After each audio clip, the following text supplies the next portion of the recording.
Mi nombre es Leila Ahmed, una mujer de 46 años que ha pasado cada capítulo de su vida en la ventosa ciudad de Aberdeen, Escocia. A primera vista, mi vida parecía casi idílica, la imagen de la realización y la estabilidad. Yo era una contable dedicada, exitosa en mi carrera y bendecida con un esposo amoroso, Omar, que se mantuvo firme a mi lado.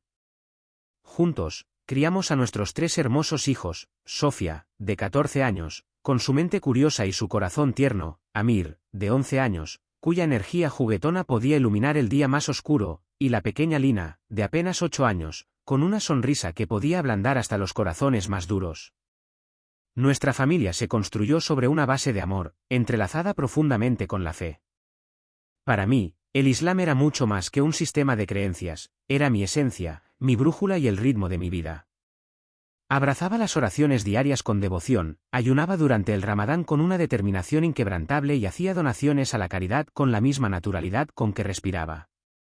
En 2 ocasiones, tuve el profundo honor de realizar la peregrinación a la Meca, momentos que quedaron grabados en mi corazón como pináculos de plenitud espiritual. Mi comunidad recurría a mí a menudo en busca de orientación, admirando mi capacidad para recitar el Corán con claridad y emoción, y con frecuencia dirigía reuniones o enseñaba a los niños los versículos sagrados. Mi fe no se limitaba a los rituales personales, irradiaba a través de cada faceta de mi existencia. Incluso había guiado a 2 de mis colegas hacia el Islam, un logro que me llenaba de orgullo y propósito. Omar y yo compartíamos un compromiso singular, criar a nuestros hijos como musulmanes ejemplares. Les inculcamos la importancia de la oración, la modestia y la resistencia a la atracción de las distracciones mundanas. Cada decisión que tomaba estaba filtrada por la lente de mi fe, un paso deliberado hacia lo que yo creía que era la salvación eterna. Sin embargo, a pesar de esta devoción externa, había momentos, raros pero penetrantes, en los que surgían dudas silenciosas, como débiles susurros que desafiaban la esencia de mis creencias. Eran pensamientos que enterré profundamente, demasiado temerosos de compartir incluso con Omar. Por la noche, en medio del silencio, mientras miraba fijamente el techo, las preguntas surgían sin que nadie las buscara. ¿Cómo podía un Alá misericordioso condenar a personas buenas y de buen corazón al castigo eterno simplemente porque no eran musulmanas? ¿Por qué la ley islámica daba menos valor a las mujeres, ya fuera en el testimonio o en la herencia? Las respuestas en las que siempre había confiado, que la sabiduría de Alá estaba más allá del entendimiento humano, me parecían cada vez más inadecuadas. Esas dudas eran sutiles pero persistentes, como una sombra que se negaba a marcharse. Un día, Sofía, mi hija mayor, sacó a la superficie estos sentimientos con una pregunta que me impactó profundamente. Su mejor amiga, Chloe, una chica cuya generosidad y bondad eran innegables, no era musulmana. Mamá, preguntó con la voz teñida de confusión, ¿por qué Chloe iría al infierno? Es una persona tan buena. Le ofrecí la explicación que siempre había sabido, que seguir la religión equivocada significaba la condenación eterna. Pero cuando las palabras salieron de mis labios, se sintieron vacías, como si estuviera tratando de convencerme a mí mismo tanto como a ella. La inquietud persistió mucho después de cambiar de tema. Aún así, la vida tenía su ritmo y las exigencias diarias de la familia y el trabajo a menudo dejaban de lado esos sentimientos. La estructura de mi fe me brindaba una sensación de estabilidad, aun cuando en los márgenes de mi mente flotaban silenciosas incertidumbres. El 10 de abril empezó como cualquier otro día. Me levanté antes del amanecer para la oración del Fajr, moviéndome con cuidado para no despertar al resto de la casa.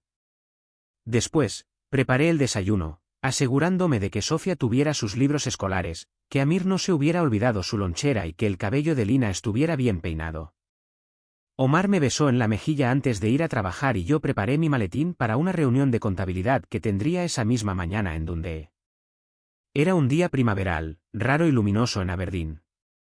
El sol proyectaba su resplandor dorado sobre la ciudad mientras una suave brisa traía el aroma de las flores en flor.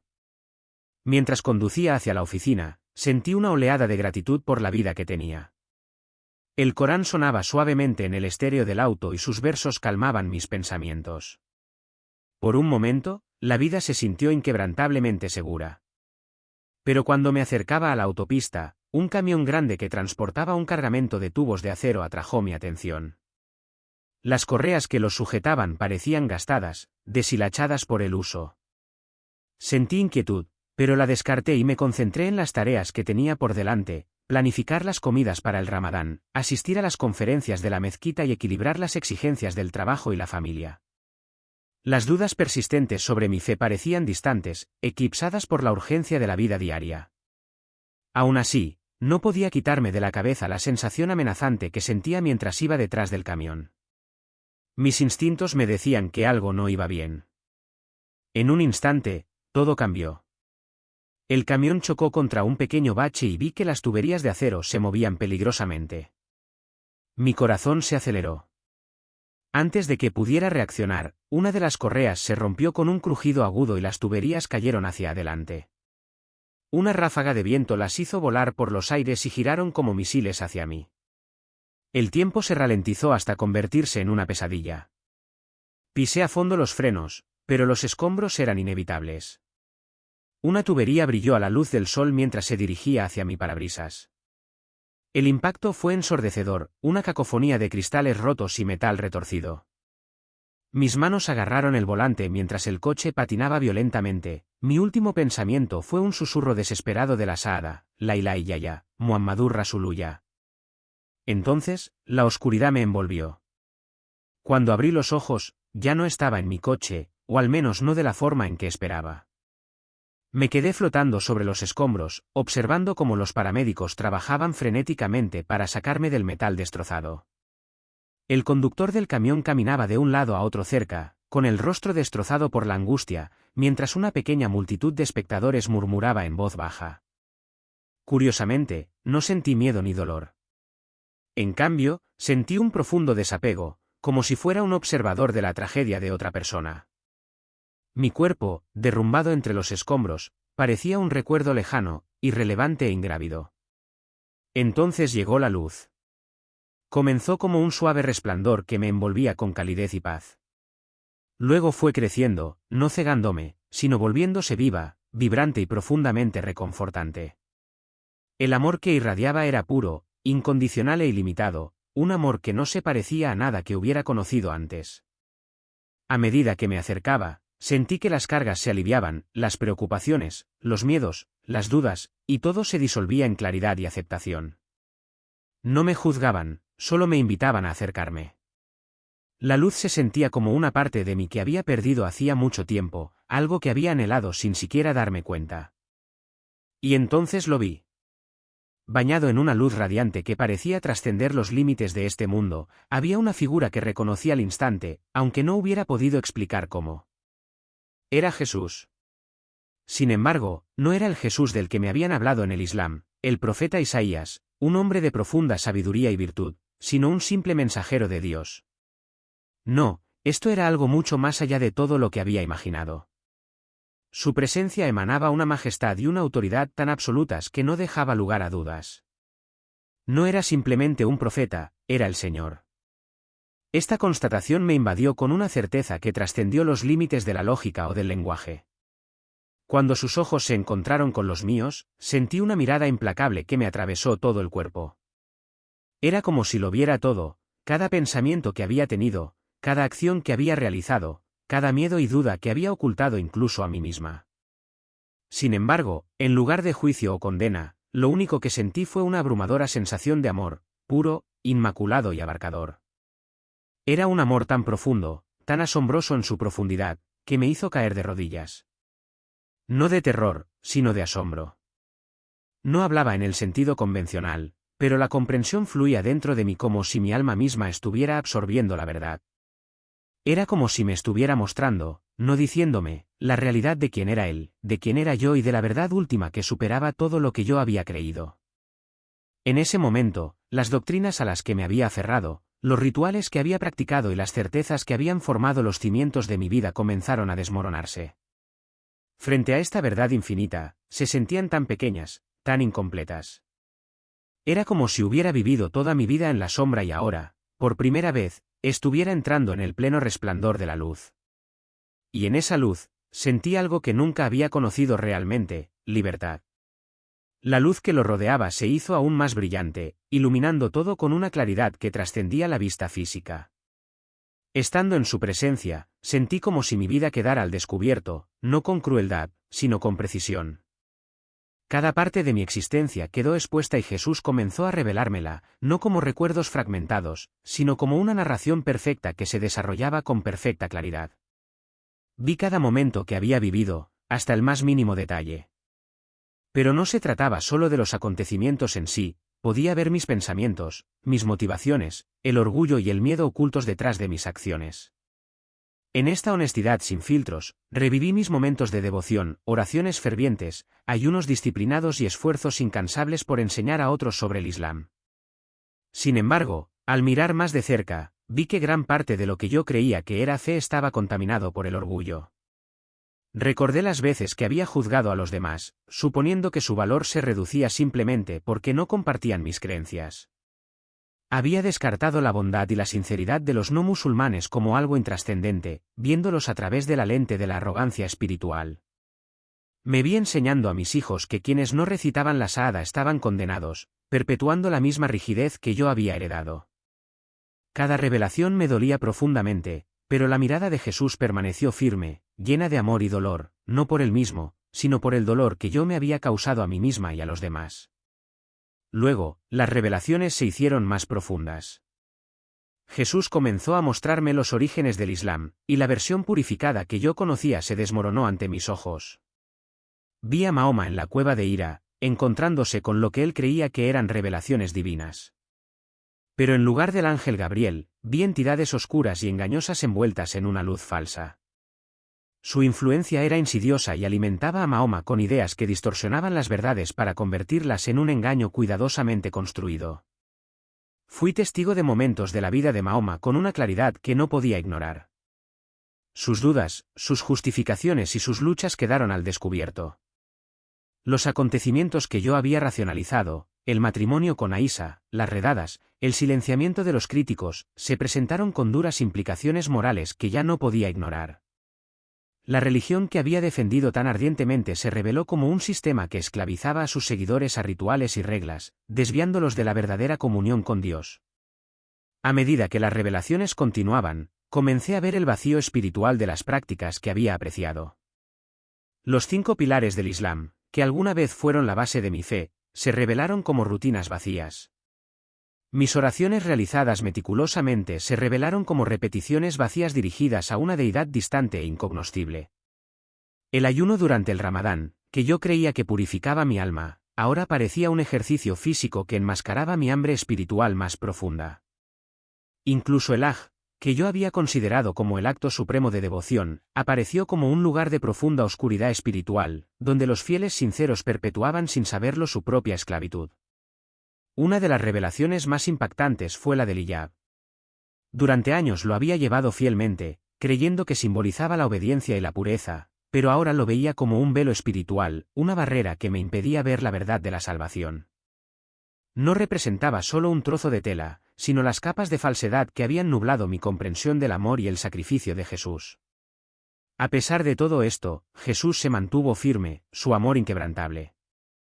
No me impuso estas verdades, sino que las reveló con delicadeza, permitiéndome verlas por mí mismo.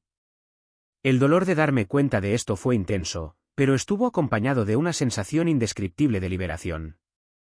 Por primera vez, vi mi vida y mi fe como realmente eran, no con condenación, sino con claridad.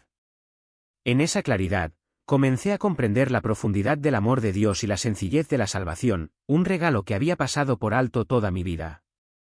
A medida que la luz alrededor de Jesús se hacía cada vez más intensa y llenaba cada rincón de mi ser, Él me reveló la verdad última de su crucifixión y resurrección.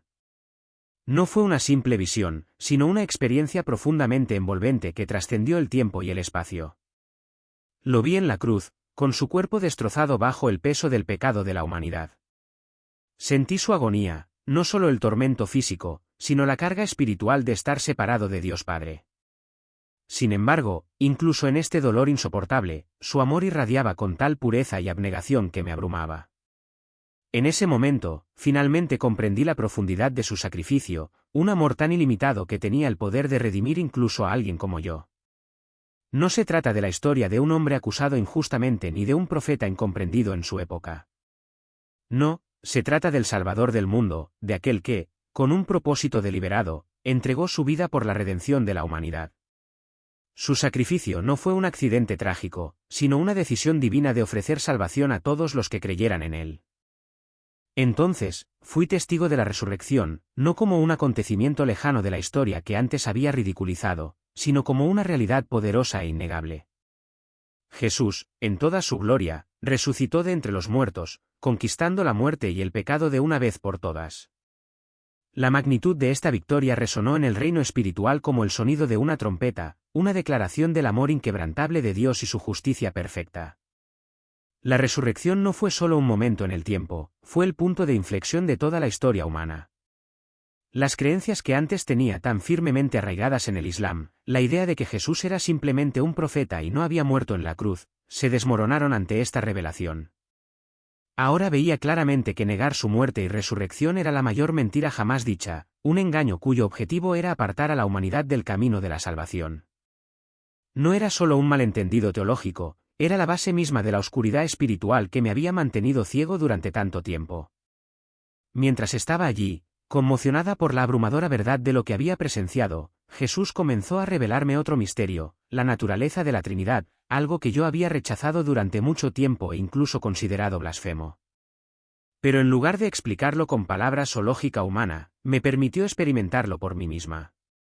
Vi con mi espíritu cómo el Padre, el Hijo y el Espíritu Santo existían en perfecta unidad, distintos, pero indivisibles.